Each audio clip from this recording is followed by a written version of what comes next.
Good evening, everybody. This is live qualifying coverage from the PPO 8. That's the Pittsburgh Pinball Open, held in, well, Pittsburgh, Pennsylvania. And that was a lovely night shot of the city. My name's John Replogle. I'm here with Evan Bingham. Hello. Lewis Bevins. Hello. And we're going to be watching some of the last-minute qualifying for the main tournament of the PPO this year. Doug Polka's running the booth, and here's the current standings. And the top 24 people will qualify for tomorrow's final playoffs. The top 8 people actually get a bye, so the top 8 seats are really coveted shots. And we're going to be looking at some Ironman to start off. So, how would you say this Ironman's been playing the entire weekend, John? It's playing. It's defeating it is sort of like going up against in a fist fight against Ironman. I think this Ironman is actually playing tougher than the Ironman was in Papa A division this year. I agree with that. Yeah, I heard about its legacy, and I've avoided it personally. It still does that same goofy thing every once in a while it was doing at Papa, where it would get caught in the up post up on the top loop. So this is Mahesh playing right now. And Mahesh has just about 8 million. Yep. Pretty close. This is his second game in his ticket. His first one, he had 94 million on Shack Attack, which was good for 18 points. So. Oh, is that all that's worth now? Oh, yeah. Boy. These points are really starting to bleed out as we get towards the end of this tournament. So Mahesh is going to have to kick it up a notch for his last 2 games. So looks like Alberto is currently the far and away favorite to take the top seed for this event, which is great. You'll get to drive the bus. Yeah, it seems like we've got ourselves 3 kind of levels here. You've got the top 7, then 8 through 15th, then everybody at the bottom who's kind of fighting around that cut line. Yeah, there's a lot of people really close, and people are still playing because they're afraid of getting knocked out. They don't want to lose their chance. All right, we got Jeff Teolis of Pinball Profile here on Medieval. Evan, could you explain what the Papa ticket format is so our viewers have an idea of what these people are playing for? Not as well as Lewis, but I'll try. Papa ticket format, you have to have, you pay $10 and you play 4 games in a row, 4 different games. And they all have to be decent scores, and that entry is called your ticket. And it is placed up against all the other tickets you've put in, all the other tickets everybody else has put in. The top 24 tickets are who qualify. What am I missing? I'm missing something. No, that's a, that's the simplistic. How are these people doing it now? What are they playing for? They're playing for the right to go to the finals tomorrow, and the finals are a match play format for the Pittsburgh Pinball Open. So it's head-to-head action. So it's one person versus another person. That's one of the reasons I really love this tournament. The Papa format, because of time, Papa Finals is becoming much more popular, and you don't see as many head-to-head formats as you used to. And it's all preference, but I think there should be a diversity in pinball formats. So. Oh, yeah. Also, with some of the restrictions on finals, such as it's a best of 5 and you can only pick a game 3 times during the finals, it really makes you think about what you want to be playing when, especially if you have to play without the bye. And Jeff had a fairly poor game, 3.6 million points on Medieval Madness. It's probably not going to get the job done. Let's see what his run was. So there's a question, is there a limit to how many tickets you can play? No, there's no limit to how many you can play. You can do tickets as long as you have the $10 and the time to play them. But, there's a certain point where in the Papa format, it's not quite like the Herb format where Lewis, explain the Herb format. So the Herb or Best Game format is essentially just a raw who can put up the best scores on each game. You pay for one ticket, you get to play one game, and whatever your score on that game is recorded, and everybody's best score on that game is compared to each other. Top score gets 100 points, second gets 90, third gets 85, so on and so forth, kind of like how these tickets are. Except all the games are individual, so you can say, put up a really good game of Shack Attack, have 10 bad games, put up a really good game of Dialed In, and those two would count together. Yeah, I think the big difference is there's no penalty in the best game format. Like there's no penalty for having a bad game. In this format here, there's a serious penalty. You can have the number one score on a game and have to either void the ticket or know that that ticket is going to do you no good at the end of the day. There's no way you're going to void that ticket, though, because if you get a top score, everyone's got to know. Yeah, fair enough. And then I'll force everybody else's tickets down, so... To be fair, though, at one point during the day, I had the number one and number two scores on a game that I'd recorded, and those tickets were junk. Shadow? And then I got the number 4 score at the time, and it would have been the number 2 score if I hadn't recorded those junk tickets. So... True. That's a hard thing to explain to somebody who's not used to this format. Yeah, right. I mean, that's sort of advanced strategy. But this is a thinking format, which is the great part about it. Yeah, I remember the first person to really explain the strategy of the actual format to me was Phil Birnbaum at Papa 16. Just to, going over, okay, you get a 0 and you're still qualified. Well, that's good because you're not going to be losing any, you're not going to be bleeding out there. We're watching Steve Bowden from New Jersey play here on Fishtails, 1992 Williams game. How hard is this Fishtails? Oh, I learned to play it in a river, so... yeah. Was it this machine? No, it wasn't this machine.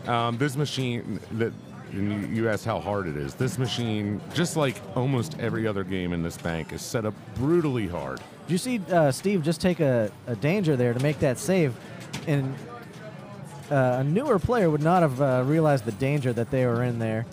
He saw it kind of going to that outlane area, and it feels like on this machine, if it just goes to that area, it's going to somehow bounce its way to the outlane almost every time.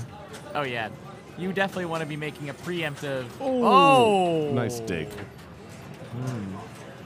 As we were saying... Oh, and he bricked, and he paid the price. Yes, dearly. Yeah, if you find yourself towards those outlanes, especially with feeds out of the pop bumpers, you want to be making those preemptive nudges because you don't want to have to decide between in-lane or out-lane. You'd rather decide between flipper or flipper.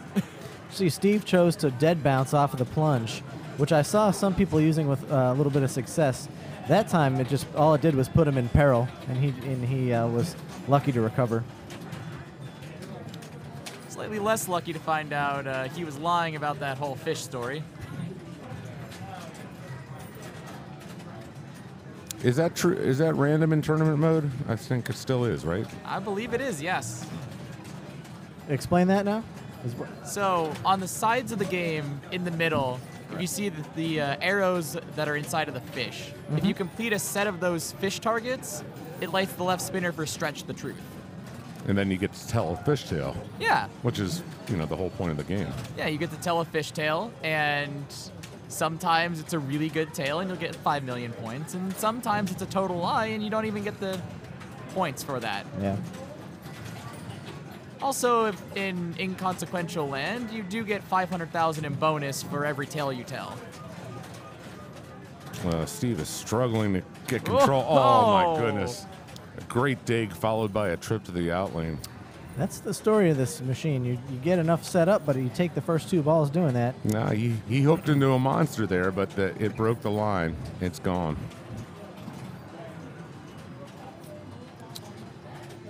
So the top, wow, we have a score of 274 million on Fishtails. That's actually really impressive considering how this one's playing. Yeah, it doesn't This look one's that tough. high. I had, 215, and that stood almost the entire 2 days.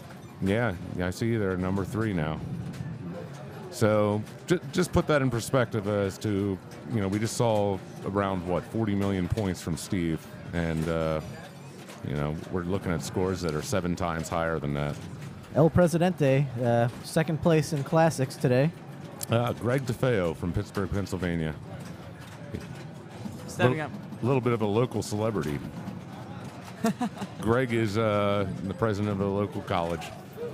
Yep. And if you see any advertisements for his college on TV, he's usually somewhere inside of them. Yeah. He's a good spokesman and an all-around good guy. Definitely. So this game is Quicksilver, and it you can see on the main screen here with the player cam, you can see the artwork on the back glass a little bit, and it has a really detailed back glass. Also, this game has had lots of play in its life, so you can see some of the paint is worn out on the play field. Yeah, that has the chance to really mess with your ball if you get a nice floater around there. I've had some lucky and unlucky moonwalks around that area. I think this game was built right around 1980. About then. I'm not sure of the exact year on it, but it's early solid state, so it's a bonus-driven game. But there's also, you can light your spinners and get a lot of points there. You can also do a drop target strategy on this, which is so it gives you some flexibility in what your actions and play choices are going to be. Yeah, it's for a Stern game, it's one of the better tournament Sterns from the 80s, in my opinion. Stepping up is Cody Elam. Okay. Sounds good. Let's see how Quicksilver treats Cody. Interestingly enough, these games are set up so hard in this bank that some of the people are actually playing games like Dipsy Doodle and Quicksilver because they're more controllable than some of the modern games. Just to give some of our more advanced listeners an idea of how difficult some of these games are set up. Mm-hmm. I can attest to that one. I personally. Oh my goodness Now that was gracious! that was a true house ball, but the first ball, I definitely think he could have done a little bit of nudge work on the right out lane. Yeah, but it's not really giving him a whole lot of flipper time. I feel like I jinxed him when I said that this was set up as a control game. Oh my Oh goodness. wow! It is set up as a control game, but it is also still an early solid It state. it is a classic Stern. Okay, Quicksilver is a quick heartbreak. And of course, if you want a Schatz to either in lane, you can light the opposite side spinner. But if you do that, you're in danger of moonwalking to the out lane, of course. Oh, you just brought up two terms there. You brought up the term Schatz and you brought up the term moonwalk. You want to explain what those are? I just assume everybody knows what they are. Schatzing is a really late shot in the flipper where you're actually aiming for the opposite in lane. Wow. Okay. There's switches that, normally if you would try and hit this switch, it would be dangerous, but if you Schatz it, it's a little bit less dangerous. And moonwalking is? Moonwalking is just kind of a, I guess that's not technically a moonwalk. It's just kind of an up and over, over drain. So you're saying if you Schatz too well, it sort of goes up the in lane and then just rolls out the out lane. It happens. Okay. Okay. So, Mr. Bevins, Yes. this is your game here. Yes, this is Todd Williams right now on Shack Attack. We've found him right now in the middle of the points multi-ball. Pretty much in points multi-ball, there's two things you can do. First is you want to dump the ball into the swinging basket hoop there. First time you do it, you get 20 million, and then it lights super jackpot for a few seconds to get 100 million. And that seems like ridiculous point scoring potential there. Oh, 100 million on this game is definitely no small feat. So who would actually put Shack Attack into a tournament? Tournament organizers must be insane. I personally don't think he's that insane. This is probably the most controllable game in this bank. I thought Quicksilver was, or Dipsy Doodle. I thought Dialed In was. Anyways, this one I do think had the tightest tilt. What do you guys think? I didn't feel like it was an unfair tilt by any means. I didn't think it was unfair. I just thought it was tight. Well, this game is a 1992 Gottlieb machine. And the high score, as you can see, is young Alexander with 669 million points. So quite a few jackpots, I bet, in that game. He had some sort of 300 million jackpot, he told me. So a few things about Shack Attack as we mull around here waiting for another player. There's a few ways you can score points in this game. First of all is the multi-ball that we saw. There's 4 modes in the game, which there's 3 different targets or scoops or areas that you have to hit in order to qualify one. There's 3 modes that are not too useful, and then there's MVP, which if you hit a single drop target in the upper playfield 4 times, you get light extra ball, useless, 50 million, 100 million, and 300 million. The third way is to score mystery rewards, which there's 5 mystery rewards, ironically, on the game itself, that can score you up to 1 billion points. So you're saying that if I hit the drop target during the MVP mode, the top middle, which is a difficult shot. Yes.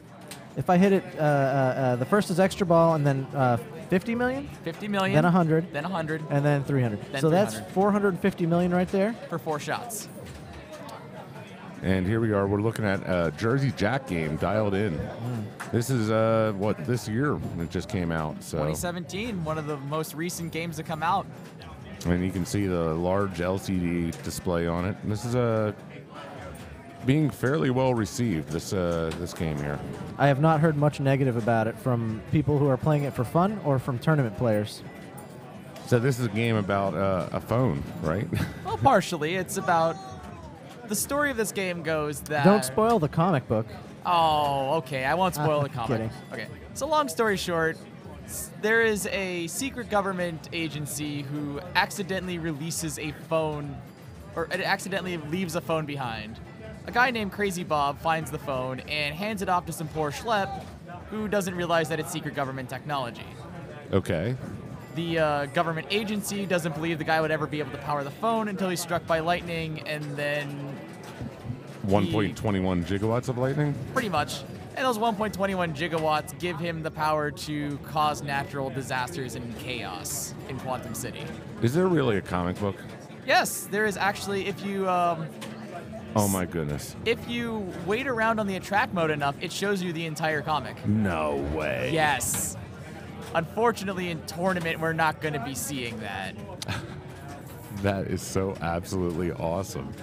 And, you know, I've always been a fan, like, if I'm reading a book or something, I always like looking at the maps, if it's like a fantasy book or something like that. This game has a map. It's a map of the city. And Yep. It's sort of like Sim City or something like that. And that's sort of cool. You get to blow up the whole city. Yeah. Also, as the game goes on, you can watch the city just get destroyed by earthquakes, alien attacks, sinkholes, EMP strikes, so on and so forth. And as you complete and do well in modes, the city will just keep progressing in its state of disarray. All right, he's going to need to get a lock here. And if you get a lock, then you can go right into the multi-ball. But, starting another mode, too. That could be really good if you can bring in the multi-ball with this mode. Yes. Currently, we're watching Fred Richardson play, who... It's not showing his progress for some reason. Oh, that probably is because he just started this ticket.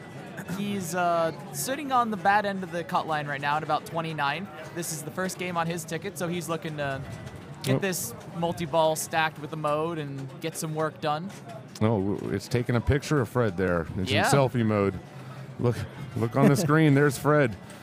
Overwhelmed with joy. There's lots of Fred. You know, the thing about it is, the selfie mode takes front-on pictures of people who are really concentrating hard, which is maybe not the most flattering shots every time. Yes. And he looks like he has started his multi-ball now, so he has, I think that's Acid Rain going right now, which is just going to now dump shots. Yep. He wants to dump a ball into the Jets. The Jets will give him 2,000 per jet hit. And then he wants to dump balls up the left ramp for 3,000 plus the jet values. Also, during this multi-ball, there's an add-a-ball if you can hit the phone 3 times. Yep. There is a second add-a-ball if you can get a Bob multi-ball. which if you can hit Crazy Bob, I believe 3 times, the third Bob mode is a multi-ball. Okay, so you do the Crazy Bob by hitting those 3 stand-up targets and then just shooting the left orbit. Yes. Okay. Yeah, and those Bob targets are easier said than done to hit. Do we have a stuck ball right now? Looks like he's still in multi-ball, and he just got an out of ball to bring a second ball in.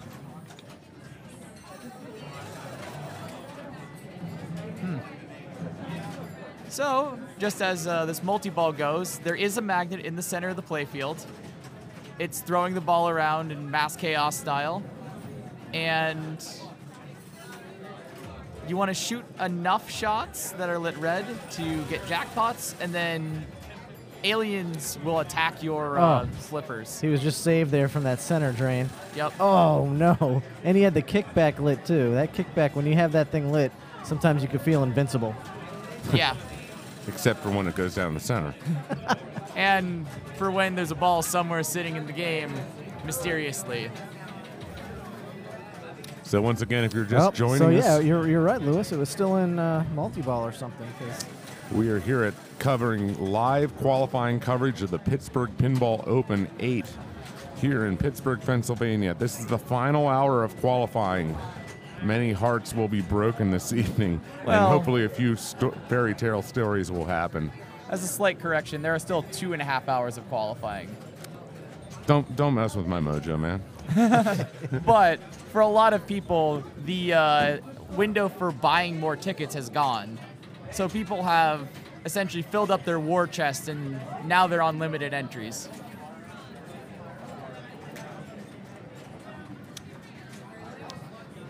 For reference, for Fred, this will be his... This is game 1. Game 1. He's under the cut, so he's on the outside looking in here. This is his last entry, by the way. Oh, he doesn't have any more build up. No, he has no more... So he did score keep yesterday a little bit, but I don't know if he had 4 hours worth. He's asking for some technical support, and he's pointing. Yep, Lewis called it. Said there was a stuck ball or something. Yeah, it's definitely a Stucky. Now, where did that Stucky go? Is it stuck in the train lock? Is it stuck in the loop? I can't think of where this ball is actually stuck. Maybe Crazy Bob took it. I mean, he's taking weird cell phones. I think it's within his means to take a pinball. We've had a lot of people come from all over the world for this tournament this weekend. We had people from Canada, far away. I think the farthest geographically away was probably Vancouver for this tournament. Skillful surgery here. Ah. It is stuck in a habit trail? Did I just see that? No, I'm not sure. Or no, it might have gotten air and jumped out of the loop. That could be a second way it got stuck. He did get 20 points added to his score. We'll have to take that off at the end. Was it was that whirlwind? Was he in the whirlwind mode? Maybe the whirlwind mode threw it up there. I don't know. But yeah, just so everybody knows, tech calls and stuck balls are a common part of pinball. I mean, this is a physical machine. This is weird stuff happens. Oh, yes. And actually, that's one of the joys, and that's one of the reasons we play this game, because it's not predictable. It's not like a video game where you can get the reaction you want by playing a certain way. This is going to, real physics is going to cause some really weird actions at times. Oh, yes. It's essentially mechanical issues in pinball are like glitches in video games. I don't know. I don't even think they're like glitches. I think mechanical issues in pinball are just part of the charm and appeal of the game, too. Oh, I agree. That's why we call it the nature of pinball, or the mechanical nature of pinball. Right. And if you look at the rule sheets for these tournaments, it starts by saying, this is to you know, these rule sheets are a guide to deal with the mechanical nature of pinball, and you know. All right, so new life here for Fred. Yep. Kickback lit. Oh, boy. Yeah, he has spelled enough bobs to be able to light his kickback. It's every 2, I believe. Yeah, it must be hard settings too, because I feel like It is. Yep. yeah. And I think the Big Bang target just under the side ramp might be on hard settings. Well, he has Big Bang lit, and Yes. that's worth, what, 50,000 points times the number of SIM cards you have? It's Something like now that? it's worth a lot more. Oh, boy, he would complete the whirlwind mode. Boom! Oh, did he just do it? He just got 150, and he collected the SIM card off the shot. Oh, And that is how you set a qualifying score right there. wow. Nice shot. 149 plus 100,000 for the SIM card. That is That was how a you do big it. deal. That is how you put an exclamation point on your first game right there. Now you want to quickly get into another mode and start banking on that SIM card 2x scoring. Yep. Meteor Storm is a little bit of a risky one. Yeah, but this is a mode you can score a lot of points Oh, really yeah. quickly. And maybe if you could take one of those Bob multi-balls into this. Definitely. Well, Bob's not lit at the point now. Shooting that lower B on that 3-bank drop target is very difficult. He just got that side ramp. He did. I had so much trouble with that. He didn't have his lock lit, and he still got it. Looks like he may be one shot away from Meteor Storm right now. Oh, you got Bob lit now. Yeah, that's a red bob. Oh! And that red bob, folks, means multi-ball. So he had a multi-ball lit, and then the sling, Yes. it hit a slingshot and went out the Yep. right out lane. He will enjoy that 38,000 to walk away on, though. Game over. 453,870 is a Not bad. very good score. Let's see where. He did have the second highest earlier. So That'll that's going to put him in 19th? 18th place. Or 19th place, correct. Yeah. So starting out with 70 points is not bad. Oh, no. That. I'm sorry, but seeing that Big Bang to SIM card, that was Oh, wonderful. So he was purposely not going for the SIM card until he started that mode, it looked like. Well, he finished the mode off the Big Bang, Right. and then the SIM card was lit from finishing the mode, And it immediately went in the SIM card scoop. I would So, call that fortuitous. definitely. So, who do we have up on Shack Attack here? Is that a Cody Elam. Cody Elam? Well, unfortunately, Cody found his way out of multi-ball. That is the on this game. There's a pity multi-ball. On ball 3, you will get a multi-ball no matter what. Otherwise, you have to shoot the basket once, and then shoot the right ramp. Wow. Oh yeah. I love it when your choices are 5,000 points. Or 2 basket points, which is 200,000. Yeah. But You know, mysteries. But choose there- well. Well, that's the trick, because one of the mystery features is to choose the 5,000 twice. Oh, and what happens then? That at the end of every ball, you get your mystery feature bonus. Okay. For 1 mystery feature, you get 10 million. For 2, you get 30. For 3, you get 100. For 4, you get 300. And for 5, you get 1 billion. That's ridiculous. So the 5 features are, as we just saw, select the 5,000 twice.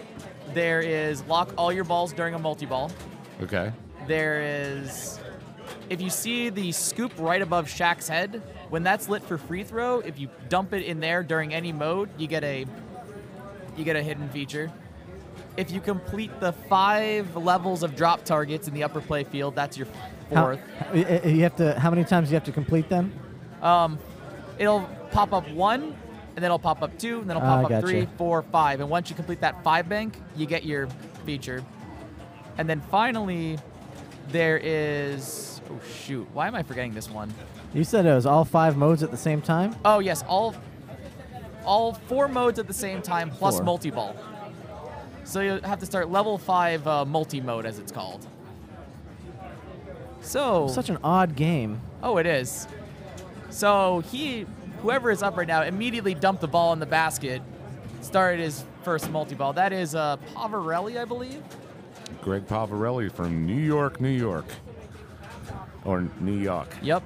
just before we came on the broadcast, Greg almost had a good qualifying run. All he needed was another castle hit. Just barely missed it. I'd like to remind everybody that if you want to follow along with the actions, you can follow the standings at neverdrains.com. We have a link to it in the middle of our page here. And we'd like to give a thank you to Carl D'Angelo for providing the software for this event. Thank you very much, Carl. Thanks, Carl. I hope things are going well for you in California. Yes. Oh. I think it's interesting they put Shack Attack in this tournament. Yeah. It was recently added to the Papa collection, right? Or have they had it for a while and they just decided to use it? No, it's been around Pinburgh. quite a while. All right, well, I guess it was one of the newer additions to Pinburgh this year. Yeah, that's right. Well, Pinburgh is our largest demanding tournament, which is held at the Replay FX Festival at the end of July every year. And it's gotten so large now, so many people are coming for that tournament that we're having to put in games that before we wouldn't have used, but some of them are quite interesting. And when you get something like that happening, the pinball community collectively freaks out either in a positive or negative way. And I think overall dislike for this game might have been because of a lack of understanding. I'd agree there. It's a fine tournament game. There's multiple strategies and and most of this oddball strategies were explained on a great website called Tilt Forums, run by Greg Dunlap out of Portland. Mm-hmm. If you're a player error. That is a lazy flipper there. Yep. If you're a competitive pinball player and you want to know how to play better, you got to go to Tilt Forums. It's just so much information on that site. So it looks like Greg will be ending this ticket with not really too much in the bank. He had 60 going into this game, so I believe he was just taking an exploration game. He's got 3 more tickets after this as well. I mean, is it possible that we've seen Greg playing for quite a few hours here? Yeah, I'd say probably there's some fatigue starting to set in, and we're going to see some poor judgment. Oh, definitely. This was his 4th game in a ticket with already 60 points, so I don't think he was taking it as seriously as he would a serious qualifying game. All right, so we've got some Dipsy Doodle, not to be confused with Doodlebug. And who do we have up right now? Jeff Teolis of Pinball Profile. Ah, Jeff Teolis. So, for anybody who's a Papa fan, this is essentially Dipsy or Doodlebug. It's got 4 players. If you've noticed, the Doodlebug scores a lot less. And the stop Doodlebugs are worth 10% of what they are on actual Doodlebug. Those are the major changes, so it's mostly the same game, except they removed one of the weird strategies where you would just continually stop the Doodlebug to score a bunch of points.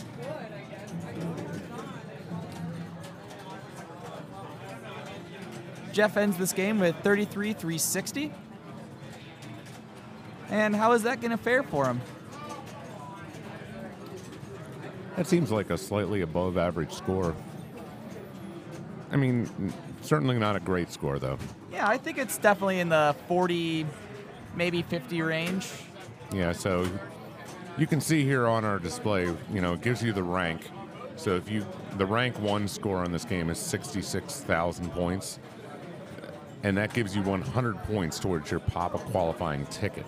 Yes.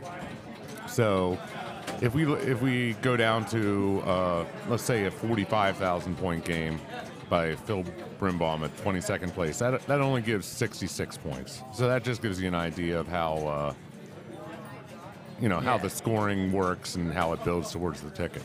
And in this case, Jeff got about 30 points on his ticket from that 33,000. So as you can see, especially as you get closer to the bottom, the scores get a lot closer together. So even 100 points could be 1 Papa point. I keep keeping a close eye for Jason Weirdrick to finish that strong ticket that he had started. He is over on Transformers right now. They're finishing up that Pinkymon tournament. Oh, okay. So he's still playing the other tournament. I think he's putting all his marbles on this these last 2 games. That's that's sort of a make or break moment for him. He's done it before. He's One of done the- it many times. One of the early Papa streams was him qualifying very last minute at Papa 16 on a game of Attack from Mars where he put up around 7 or 8 billion, I think. Just as time was ending in qualifying. So we have Jeff Giolis again playing Iron Man as we follow him around a little bit. A little bit of a rough ball too as he touched the ball slightly on the flipper but didn't really get to do anything with it. He's still working towards his bogey, it looks like. Maybe a little bit of Monger progress, and this game will chew you up and spit you out if you miss a shot. This if you're looking for the outlane posts on this particular game, well, somebody took them and ran off with them before the start of the tournament. So we weren't able to provide outlane posts, so all the balls go there. As a compensation, you get rubber on the post between the in lane and the out lane, if that does you any good. And because of the geometry of the game, the way it's got some side-to-side motion, and the feed from the orbits off the plunge, I think that live catching on this game is almost an essential skill that you have to have in order to put up a good score. I mean, that's arguable. People are putting up good scores without live catches, but man, I do not understand how. Yeah, I put up quite a few good scores on this weekend, and every time I would do it, the rest of the ticket would fall apart. And then, this is a very risky game for Papa style tickets, as our chat room mentioned. Yeah, this would be an example of what we'd call a ticket buster, where you can definitely put up a good amount of Papa points on a lower score, but is the game going to let you do that? And it might just say, maybe not today. Not today. Plus, it's so fast. So who do we have up Do you right have now? extra ball lit in the top left there? No, that's just a... That's just a residual light. yeah, that's a residual of the flickering Monger light.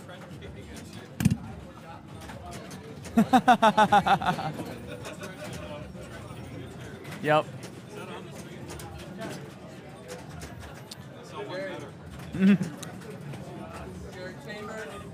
So who do we have up on Iron Man right now? As we see a Todd Williams from Pittsburgh, Pennsylvania is up on Iron Man. very nice. Looks like he's definitely set up and ready to rock. He has his Monger raised. I believe he is ready to go with his bogey as well. This is ball. Oh no! But this is ball one. He has got himself a nice setup to try to really knock this game out of the park right now. So what would you do here? So it takes 6 shots to start the multi-ball, which is the Monger multi-ball. There's one. I would do what he did and make an assertive live catch off. That was a really nice live catch. Oh, I would aggressively go for that Monger. Besides, Oh, I would nudge that out. yep, I think that one was savable. I mean, it's shakeable. yeah, if you give it a real good wiggle, you might have got that out. At this point, I think you have to. Good. You have to think about bringing bogey in. Yeah, it's you want to get your 5 shots on the Monger and then get a ball to the right, Oh. not drain the ball, and That- hopefully get them both running at the same time. Unfortunately, I believe that ball was also savable. This game, for how brutal it's playing or set up, has at least one big move in it. A lot of the games here have that one big move. So like on Dialed In or Shack Attack or Iron Man, you will get that one big move that you can throw the game and it won't tilt on you. I think I might have even picked up Dialed In on 2 legs and not tilted it already. Yeah, the scores in this game have been unusually low. You will see that there is a outlier to that score. It's 64 million points. And the next highest score is 23 million points out of hundreds of plays. So Thousands of entries across multiple divisions, but a lot of them in Maine. So if you're a seasoned pinball veteran, I bet you can probably tell exactly how hard this game is based on those scores. Yes. And I looked at the players who had the top 4 or 5 scores. none of them are ones that I consider to have live catching in their repertoire, so I am just eating my words here. I take back what I said. So up right now we have Alessia Brown. Ooh, Alessia is going to want that one back. That was a save to the in lane and then a little bit of a slow reaction. Looks like she has her monger up. Now let's see if she can get her 6 Oh, boy. That's why you don't want to be messing around them in lanes. And 2.9 million points. So this is Papa TV. We are watching live coverage of the Pittsburgh Pinball Open number 8. This is the 8th one, the 8th year this has gone on, and it keeps getting better every year. If you want to get more information about pinball, go to papa.org, and you can see lots of videos. You can see where tournaments are happening, and you can also see some of the great rules and everything else about pinball. You can learn a lot about the game there. All right, it's DJ Ryle. DJ is currently sitting on the outside looking in. He looks like he's going to be taking the intelligence strategy on this machine and just go for multi-ball madness and go for regular multi-ball. Looks like maybe the loop is a little more generous now because I didn't see that really wiggle too much. For reference, this Medieval Madness has a pretty strong kicker coming out of the moat where the ball will rattle in that left loop and, in some occasions, throw the ball straight down the middle. Let's be honest. The kicker coming out of the moat is like the cruelest thing that has ever been invented on a pinball machine. John, how many times have you ever played Medieval Madness and you felt safer hitting the gate than hitting the moat? One. Yeah, this is probably it. So yeah, I'd also like to mention the scores on this game are ridiculously low. Just for that very reason, like standard strategy for tournament players on this game is you pound your ball up the middle and you kill castles. And sorry, that just doesn't work on, I mean, except with some outliers, that's not working on this game. And as we can see DJ do here, he is getting himself set up a few multi-balls for a multi-ball madness, which that is going to be the way to go. Nice shot. There's a shot to the catapult. He's going to probably want to dump that in the dragon. Oh, no, he's going to go back to the catapult. It's leaving us... So he has 2 madnesses lit on the Merlin Magic start hole, which is just to the right of the center. Make that 3. Where there's a star. And with 3 madnesses, he would get a 3-ball multi-ball. And I believe his jackpots would be floating around 500,000. So now I think this is DJ's last. This is his last chance. Oh, he doesn't even have a chance. He's on game 4 right now. Even if he wins, gets the highest score in this game, he still won't qualify. And I don't think he can buy any more tickets. So he's just going to give us a show. Yep. He is top 50 player. Actually, might be top 25 player. I believe it is 25. He is a former PPO champion. That he is.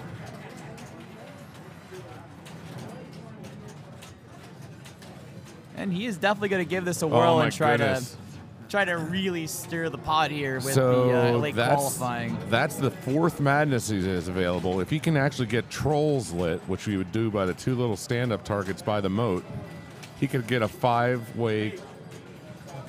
He's going to take what he's got.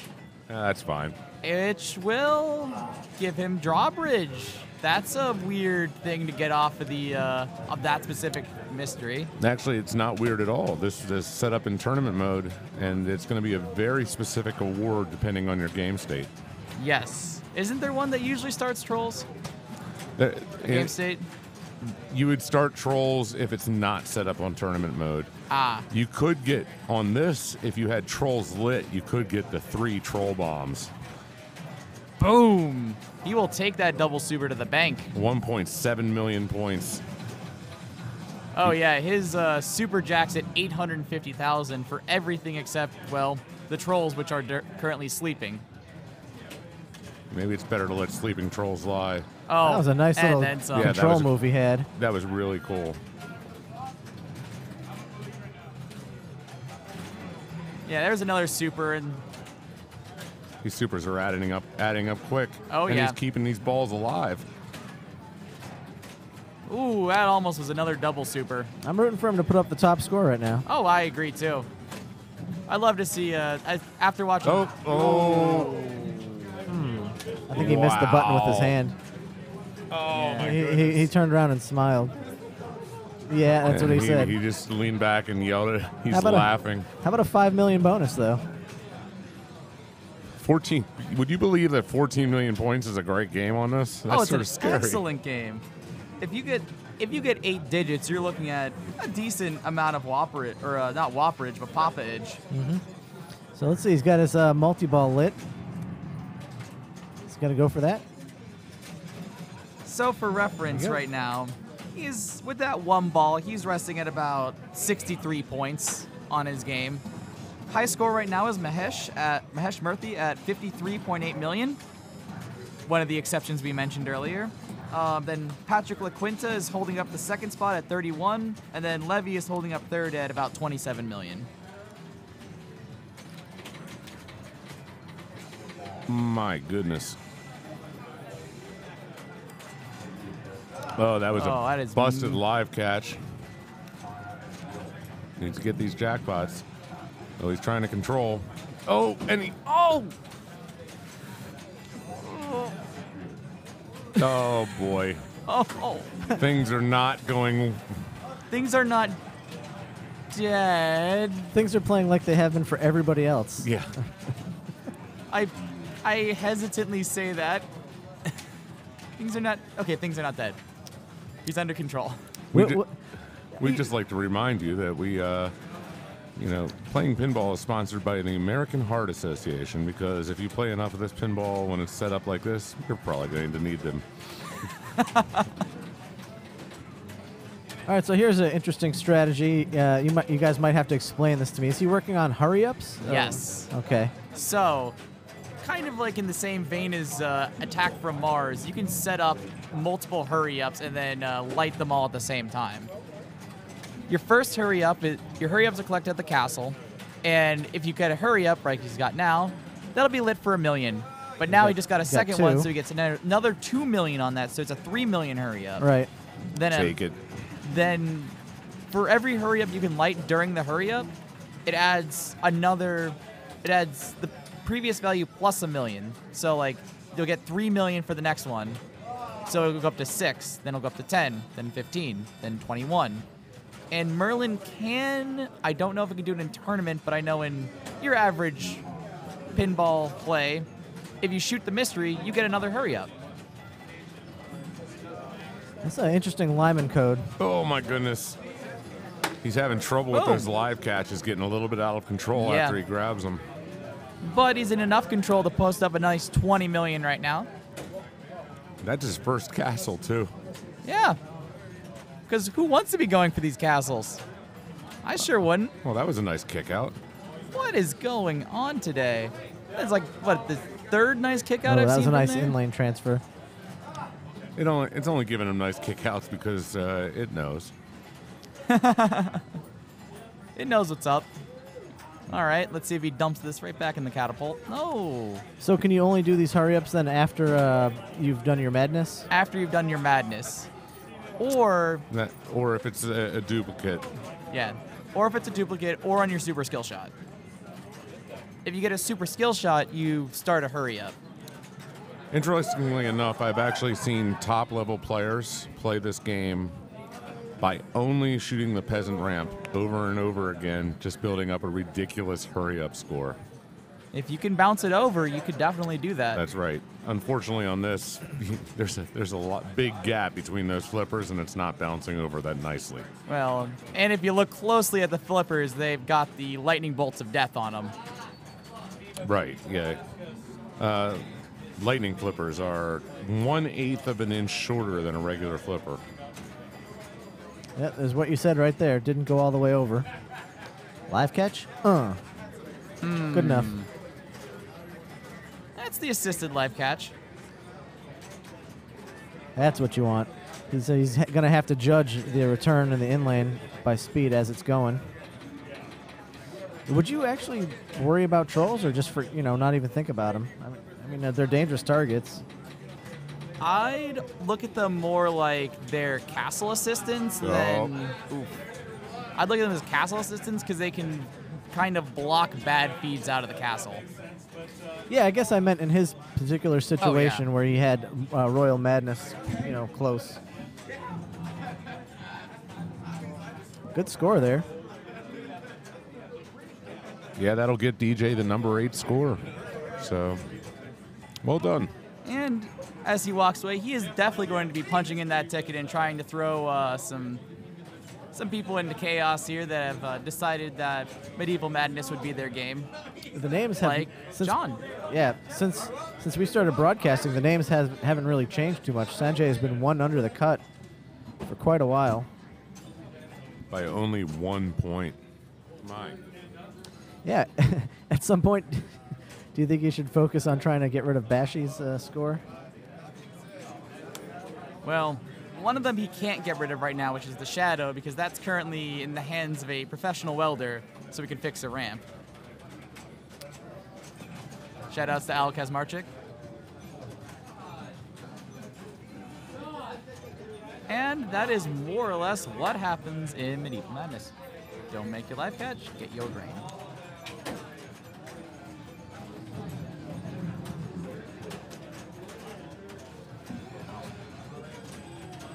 I rarely go for the super skill on Medieval Madness, but I felt a million points in this game was important. Oh, yes.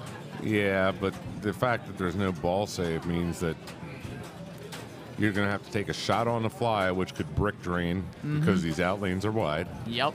And then you might end up with 710,000 after 2 balls, and that's not where you want to be. You have to pretend in your mind that it's not the beginning of the game. Mm-hmm.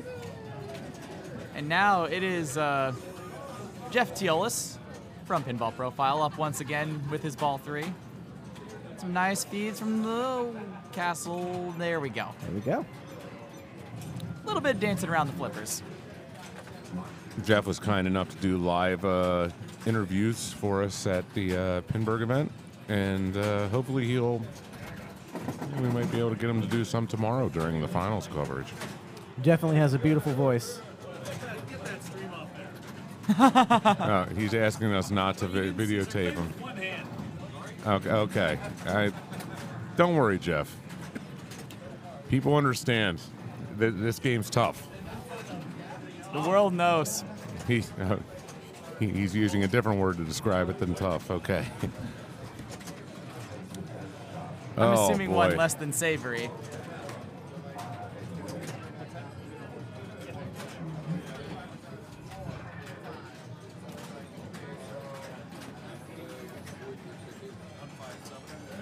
So, where is our magical journey going to lead us to now? The land of make-believe. We are in Pittsburgh, after I'm guessing all. Quicksilver, maybe? It does not look like Quicksilver. Doodlebug? Dipsy Doodle. He had Dipsy-doodle. it on it a second ago. We got ourselves a game over Dipsy Doodle right now. As you can see, Dipsy Doodle is a classic game, and sometimes classic games do not give you points, as whoever had played this last found out. Let's see, who do we have walking up to where? Yeah, that's why I said we're waiting on an empty queue.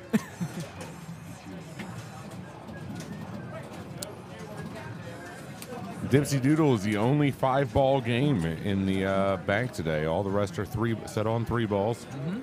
And the extra balls are only also on Dipsy Doodle. So you get to play your extra balls if you earn them on Dipsy Doodle. On all the other machines, they're turned off. No extra balls. Sometimes points, sometimes nothing. All right, we're watching Steve Bowden. He told me his preferred strategy on this game was just multi-ball. So go up the middle until you hit a basket. Oh, almost. There you go. Nope, that wasn't it. Wow, didn't go in. Or if it went in, there has been some flaky switch issues. That's all right. Like 1 out of every 10 baskets won't count, just for some reason. He'll take his free throw there and get himself some basket points, as a lot of pinball machines that are basketball themed called points. That was a heck of a one flip with save there. That was really yes. cool. There we go. All right, see if he post catches. Nope, just Nope. going on the fly. It's the one thing you'll get to see with players like Steve Bowden or any really high top level player. They do these controlled saves that, you know, most people would try to do a slap save by hitting both flippers and, you know, playing really hard. And they'll do a lot of controlled saves. And it seems like he's found out that you cannot dead bounce the free throw feed. Yeah. So it's ball 3. He will get his multi-ball as this game goes. He plunges 3 balls into the lock, and multi-ball, away we go. And that's a quick jackpot right there. That's really great. Yeah, he's got his super lit right now. Oh, almost. Keep it alive. Yep. He also has MVP lit, so if he dumps the ball up the ramp, he could start that as well. Looks like he aimed maybe- for it. He's definitely eyeing it up. So you can stack modes in multi-ball on this. Yes. You could start modes during other modes. You could start modes during multi-ball. As long as you shoot the icons for that mode, either the balls, the orange balls, the yellow horses, the pink MVP trophies, and there's a hidden feature for the free throw, or the red clocks. I feel like this is like Lucky Charms, the pinball game. And don't forget the green Shaquilles. That's green horseshoes. Thank you very much. Well, in this game, there's a little baby target above the on the right side of the upper flippers that says Advanced Shaquille. If you spell Shaquille and shoot it in that scoop, that starts a mode called Slammin' Jammin'. All right, he took his 5,000. That's his first 5,000. Oh, Slammin' Jammin's big points, right? It is a multi-ball where every switch hit gives you $1 million in bonus. No, that doesn't sound too bad. You just, dump the ball into the spinner a few times, like that, And win. and win. 10 million. Yep. So he has turned this game into a decent. I mean, he's at least getting some points from it. Oh, yeah. What'd you think of that aggressive no flip there? There's another aggressive no flip to see what he's going to get. Also, he gets a game ball. It's a real treat to watch top level play because they do things that any amateur would never think to do on a pinball machine, which is sometimes nothing. Here we go, multi-ball lit. Multi-ball lit. He's playing with it up there. That's not a good idea. Once you get there we go. That's what we're going to be seeing a lot of high-level play on this machine be. Did he get it? He got it. Yeah, bet he's relieved to start this here. Yeah. Every multi-ball past the first is on a timer. Mm-hmm. So main thing you want to be doing is once you shoot that basket, let it come to the lower play field. Either nice jackpot there. Yeah, you either want to dump that into that little scoop, or you want to dump that through the loop, the kind of like side of the loop there, and you want to put that ball right back up into the ramp. The reason I had asked if he had, did he get it, is because, there's no grace period on this game. If that light happens to fall off, and I thought he was getting near the end of his time there. Oh, he was. It was close. He just got a hidden feature. He got his rebound feature, so that's completing the drops. So how much bonus is that going to give him? I'll give 2. him 30. Okay. Gets a hot 15.6 from his stuff, plus probably 4 or 5 game balls. Most of that was ball 3. Good job, Steve. You found job, hidden Steve. features. It didn't tell you what you found, but you found them. Yep. There's no X-Men in this tournament. There's a request for some X-Men, but that was not chosen for this lineup. Did you know that there is over 10,000 different pinball game titles? So you're not going to always see the same ones at any given tournament. And this particular tournament is the final hours of qualifying in the Pittsburgh Pinball Open number 8 main division. We have just reached the 2-hour mark, by the way. 2 hours left in total qualifying. Yes. Now, if I remember right, the last hour of that is for people who kept score. Or the last period of time in that is for people who's kept score. Tomorrow we will be resuming coverage of the event, showing you the final playoff rounds where people are going head-to-head, and 2 people will enter, 1 person will leave, and, well, 1 person will stay and keep playing. So we're not killing anybody in this event. So while we have some time, the final game of Pinkymon is starting. Greg Galanter, Jason Werdrick, Eric Stone, and Trent Augenstein are all very tightly bunched together in that last game, so it's really anybody's race at this point. So who do we have on dialed in? Looks like Levy Naiman from New York City. Yep. And enjoy this coverage of Dialed In this evening. This will be our final game tonight. Levy goes ahead and starts his alien invasion. All he's got to do is blast the 5 main shots in the game once he gets that first one. There's 3. Almost the side ramp. Oh, boy. Oh, QED. Fun fact, the little dude with the lightning bolts is named QED. And he's a bit of a jerk sometimes when he blocks your shots. It's almost like he wants to get in the way. Oh, definitely. Sort of like Mick. Ooh. Oh, that is a... So That there's a is- double in lane over on the left-hand side of the playfield, and he caught the metal that sticks up in between those 2 pieces, and, well, Yep. it bounced over to the out lane. I would say that affectionately that is a gobble hole almost on that left out lane. Kind of like you'd see on a Blackout or a Firepower with that metallic curved geometry to it. Right, that's going to absorb all the energy and make sure it goes out. Yep. So looks like Levy may be going for the same thing we saw before. Oh, he's just going to go straight for the Big Bang. He's going to go ahead and close out his Whirlwind, light his SIM card, and he may go for another mode before multi-ball. Would you? In this situation, if it's the 1 lock, I probably would have taken the lock and then dumped it into the Big Bang. Well, now we just got an answer. His phone is lit for another Yeah. natural disaster. He's going to cause more disaster. He seems dialed into that phone shot, too. Oh, Meteor wow. Storm. Yeah, that's... Dialed in. That is Gosh. oh. There's his Nice. 1 big move. Does he There you keep go. it? He got his crazy selfie and his lock for multi-ball. Okay, he needs to hit the phone for multi-ball now. Yep. He needs to Nope. be told that there's a malfunction with his phone, Oh, and then needs to bring it in. that's what Levy looks like, folks. Oh, kickback. Yeah, he gets the second bob, which gives him a kickback. SIM card. There's his SIM card. Oh, That's my goodness. big. He needs That's the to big hit money. the shot. Oh, he missed it. Pass it over. over. Yep. Oh. Look out. Ooh. Oh, my goodness. Another thing he could have been eyeing up there is that left orbit. It's currently lit yellow for a bob bonus advance. If you shoot that shot when it's lit yellow, you get another bonus multiplier, which in some cases could be pretty lucrative. So Levy opted to start the mode before even lighting the lock.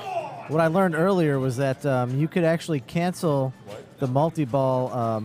Okay. How does that work? Do you know how that works? If you flip to cancel the animation of the lock, you can temporarily delay your multi-ball start. It's weird. Well, he can't delay it anymore because Oh this no, is ball 3. This is ball 3. But you could say start a mode before you go into that multi-ball, and he's gonna go ahead right into multi-ball. That's okay. He has a reasonable score going here. Oh, he's got so- a good score right now. Little minutia here and there, but overall this is a good qualifying score right now. His left flipper is about to be attacked, and Oh, the attack is here. he gets the super, so the attack is gone. Oh, wow. Right on the good Right timing. on the money, so he doesn't get his flipper killed. You can see that attack coming down the playfield, though. Yep. He Oh, did he get got an his atta atta ball. ball. His Nice. first atta ball. Oh, he's gonna get the control back right in time. Wow, that was right. almost Ooh. dangerous. Oh, that's the drain. Wonky drain there. I'm thinking during multi-ball, the good thing to do is go for bob targets. Bob targets are definitely a good thing to go for, so you can get that bob multi-ball ready. If you want to carry the bob multi-ball in with your multi-ball, you can get some great scores. Yeah, as of now, it seems like the jackpot values aren't that high. Yeah. You're not working towards any high mode values. You might as well that or get a you kickback can, going and light bob modes. Oh yeah, that or you can work towards your big bang. Well, that'll conclude our broadcast for the evening from Pittsburgh, Pennsylvania. Here's our final qualifiers for the moment. It's going to still change for a little bit. We still got some more time in qualifying, but we will be providing live coverage of the event tomorrow during the playoff rounds. So my name's John Replicum, Evan Bigham, Lewis Bevins, Doug Polk running the booth from Pittsburgh, Pennsylvania. Thank you and have a great evening. Happy flipping.